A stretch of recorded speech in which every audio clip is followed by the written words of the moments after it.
आप लोगों ने ऐसे दांत देखे हैं कि जिन दांतों के बीच में गैप है और देखने में बिल्कुल भी अच्छे नहीं लग रहे हैं? तो आप बिल्कुल सही जगह पर आए हैं, क्योंकि आज हम बात करने वाले हैं कि ये डेंटल गैप्स अगर एक दांत के बीच में हो तो मिड लाइन डायस्टेमा आखिर होता क्या है, इसका कारण क्या है और इसके कितने तरीके के इलाज होते हैं। तो ये सब चीज़ के बारे में आज हम इस वीडियो में बात करेंगे। मेरा नाम है डॉक्टर शबिस्ता जबी और आप देख रहे हैं क्लिनिकल डेंटिस्ट्री हब। ये वीडियो को अंत तक देखिएगा ताकि आप पूरी नॉलेज जुटा पाएँ कि आखिर ये डेंटल गैप्स होते क्या हैं, क्योंकि ये जो डेंटल गैप्स है ये दिखने में बिल्कुल भी अच्छा नहीं होता है। आप लोगों ने देखा होगा जब आपका बच्चा 8 या 9 साल का होगा तो उसके दांत के बीच में ये गैप रहता है। तो ये जो गैप दांत के बीच में रहता है ये आगे जाके खुद सही हो जाता है, जिसे हम सेल्फ करेक्टिंग एनॉमली कहते हैं। लेकिन अगर ये आगे जाके ठीक ना हो तो ये आप माता पिता की जिम्मेदारी है कि उसे उसी समय देखें और तुरंत डेंटल सर्जन पे, ऑर्थोडोंटिस्ट स्पेशलिस्ट होते हैं इन सब चीज़ों का, उनके पास ले जाएं। तो जी हाँ, बिना टाइम वेस्ट करे मैं आपको बताती हूँ कि आखिर ये डेंटल जो है ये गैप्स बनते कैसे हैं। तो जैसा कि आप इस इमेज में देख सकते हैं कि दो दांत के बीच में एक बड़ा सा टिश्यू आ रखा है, उसको हम कहते हैं लेबियल फ्रेनम। अगर आप आपके जीभ से ऐसे अपने ऊपर वाले दांतों को छुएंगे ऐसे, तो आप यहाँ पर एक मोटा सा बैंड, जिसको हम फाइब्रस बैंड कहते हैं, वो महसूस कर सकते हैं। उसी को हम फ्रीनम कहते हैं। तो ये फ्रीनम अगर अपनी जगह ना जुड़ के कुछ ऊंची जगह पे आके जुड़ जाता है नीचे मसूड़ों पे, तो उसको हम कहते हैं हाई लेबियल फ्रेनम। तो इस कारण की वजह से जो दो दांत आपस में जुड़े होने चाहिए थे वो जुड़ नहीं पाते और उनमें छोटा सा ऐसा गैप आ जाता है। ये गैप ज़्यादा भी हो सकता है। तो ये कारण है कि आखिर आपके दांत के बीच में गैप क्यों आता है। तो आइए जान लेते हैं इसके इलाज के बारे में। इसके मैं आपको 5 तरीके का इलाज बताऊंगी, जिसमें सबसे पहला आता है रिमूवेबल अप्लायंस, मतलब ऐसे अप्लायंस जिसको आप उतार सकते हैं और पहन भी सकते हैं। लेकिन अगर आपको इसका रिज़ल्ट देखना है तो आपको इसको कम से कम 20-21 घंटे तक पहनना पड़ेगा। खाते पीते टाइम आप इसको निकाल सकते हैं, लेकिन ऐसा कहा गया है कि अगर आप ये रात में पहन के सोते हैं तो इसका नतीजा बहुत अच्छा देखने के लिए मिलता है। लेकिन ध्यान रखिएगा, ये इलाज जो है ये सिर्फ ग्रोइंग एज में ही आपको रिजल्ट देगा, मतलब बच्चे की बढ़ती उम्र में। ऐसा नहीं है कि 25-30 साल में आप ये लगाएंगे तो उतना इलाज आपको देखने को मिलेगा। डेंटल सर्जन भी उस उम्र में ये इलाज आपको करने की सलाह बिल्कुल भी नहीं देंगे। उसके बाद दूसरा इलाज आता है टूथ कैप।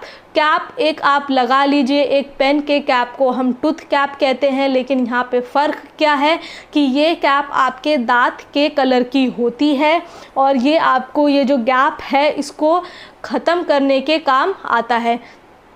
तो कई लोग ये टूथ कैप वाला इलाज भी कराते हैं, जिसको हम क्राउन्स भी कहते हैं। उसके बाद जो तीसरे तरीके का इलाज है वो है विनियर्स। विनियर्स आजकल बहुत लोग करा रहे हैं, लेमिनेट एंड विनियर्स। जो डेंटल सर्जन है, डेंटल स्टूडेंट है, वो जानते होंगे लेमिनेट एंड विनियर्स।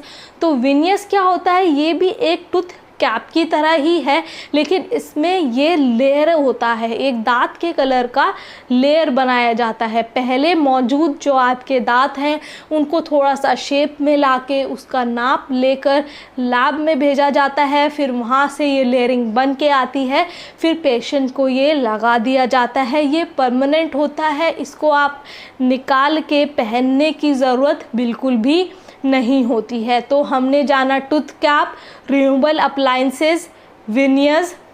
उसके बाद जो चौथा इलाज है वो है ब्रेसेस। ब्रेसेस फिर ही इलाज बचता है इसका। ब्रेसेस का मैंने अपने लास्ट वीडियो में बताया ही है। ब्रेसेस क्या होते हैं, कितने प्रकार के होते हैं, इसे कितने टाइम तक आपको पहन के रखना होता है और इसका रिज़ल्ट आप कैसे देख सकते हैं। एक सुंदर चमचमाती मुस्कुराहट आप इससे पा सकते हैं। तो मैं लिंक अपने डिस्क्रिप्शन में डाल दूंगी, अगर आपको ब्रेसेस के बारे में जानना है तो आप वहाँ पे क्लिक करिए और तुरंत आप वो वीडियो देख सकते हैं। इसके बाद ब्रेसेस के बाद जो 5वां इलाज बचा है वो है आपका कॉम्पोजिट फिलिंग। आप लोगों ने सुना ही होगा, लोग आकर कहते हैं हमें दांतों में मसाला भरवाना है, लेकिन जो मसाला है वो दांत के कलर का होना चाहिए। तो वो दांत के कलर का होना चाहिए वाला है कॉम्पोजिट। ये कॉम्पोजिट क्या है, हम दांतों के बीच में इसको लगा लेते हैं जिससे कि दांत के गैप चले जाए। लेकिन अगर आपके दांतों के जो गैप हैं वो ज़्यादा हैं तो ये कॉम्पोजिट फिलिंग वहाँ काम नहीं करेगी, क्योंकि उसे टिकने के लिए भी कुछ सपोर्ट की वहाँ पर ज़रूरत होती है। तो आप जब अपने डेंटल सर्जन को विज़िट करेंगे वो आपकी कंडीशन देखकर बेस्ट बताएंगे कि कौन सा इलाज बेस्ट है। और सबसे बेस्ट यही होता है कि इसे कम उम्र में ही पहचान लिया जाए और तभी डेंटल सर्जन्स पे चला जाए। तो आप लोगों ने जाना कि ब्रेसेस ये जो है डायस्ट्रीमा क्या होता है और ये कितने प्रकार से इनको ठीक किया जाता है। अगर आपको कोई भी प्रॉब्लम है, कुछ भी क्वेश्चन आपको पूछना है, क्वेरी है, तो आप कमेंट सेक्शन में डाल सकते हैं। और वीडियो को लाइक, शेयर और सब्सक्राइब करना बिल्कुल भी मत भूलिए, क्योंकि आप लोग जब सब्सक्राइब करते हैं तो हमें मोटिवेशन मिलता है ताकि हम और अच्छी वीडियोस आप तक पहुंचाते रहें। जो लोग मेरे चैनल पे नए हैं वो लोग सब्सक्राइब करके जाइएगा, और जो लोग ऑलरेडी सब्सक्राइब कर चुके हैं और वापस आके वीडियो देख रहे हैं उन लोगों को बहुत थैंक यू। लेकिन जो लोगों ने सब्सक्राइब नहीं किया है अभी सब्सक्राइब कर दीजिए, और उसके बगल में एक बेल आइकन है उसको भी अगर आप दबा देंगे तो ऐसे दांतों से जुड़ी हुई वीडियोस आपको समय पे समय मिलती रहेगी और कुछ भी मिस नहीं होगा। अगर आपको कोई भी प्रॉब्लम है तो आप कमेंट सेक्शन में डाल दीजिए। नीचे मेरा इंस्टाग्राम आईडी भी है, आप मुझे वहाँ पे फॉलो कर सकते हैं और वहाँ पे भी मैसेज करके आप अपने क्वेश्चन पूछ सकते हैं। तो आज का वीडियो यहीं तक रखते हैं। प्लीज़ आप लोगों को क्या करना है, लाइक, शेयर और सब्सक्राइब करना बिल्कुल मत भूलिए, थोड़ा सपोर्ट दिखाइए। सो ध्यान रखिए, टेक केयर, बाय।